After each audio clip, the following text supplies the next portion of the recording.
আপনাদের ব্লক সভাপতি, সাংগঠনিক ছেলে, প্রথম থেকে আমি লক্ষ্য করছি আছেন। পিছনে ইফতারের ব্যবস্থা রয়েছে মহিলা মা বোনদের জন্য। হিন্দু মুসলিম জৈন যে আমাদের কর্মীরা উপস্থিত আছেন। আমাদের এই সময় আমাদের কাজটা হচ্ছে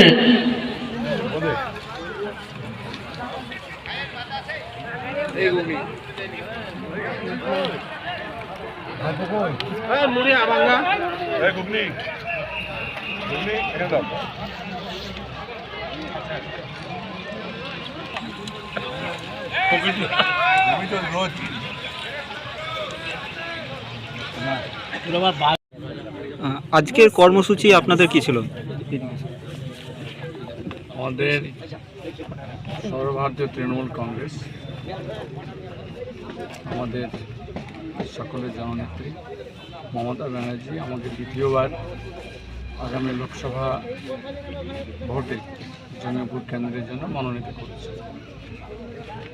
আমরা জঙ্গিপুর লোকসভার মধ্যে নবগ্রাম বিধানসভা যে বহরমপুর পশ্চিম ব্লক আর কি, সেই পশ্চিম ব্লকে আমরা আজকে প্রচারে গিয়েছিলাম। সঙ্গে ছিলেন আমাদের সম্মানীয় বিধায়ক হেমচন্দ্র মণ্ডল, ছিলেন জেলা পরিষদের আমাদের সদস্য রাজীব হোসেন, ছিলেন আমাদের সেখানকার ব্লক সভাপতি মোহাম্মদ আলাউদ্দিন।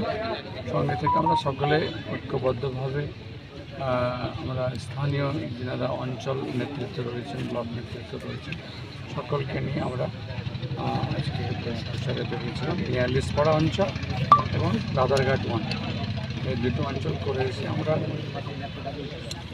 পমিয়া যে গ্রাম নওগ্রাম ব্লকে, সেই পমিয়া গ্রামে আমরা একটা কিছু লোকজনের সঙ্গে আমরা দেখা সাক্ষাৎ করলাম। পাশাপাশি আজকে আমাদের যে মহিলার ICDS এবং আশা এবং অঙ্গনওয়াড়ি, সে সঙ্গে আমাদের এই এলাকার কিছু আর কি যারা বলিষ্ঠ কর্মীবৃন্দ, সকলকে নিয়ে একটা আজকে আমাদের সভা হলো আর কি। সেটা হচ্ছে পাঁচগ্রামে।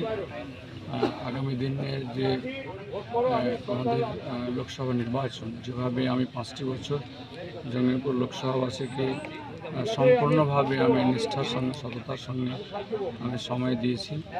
আমি অনেক কিছু কাজও হয়েছে। পাশাপাশি আপনার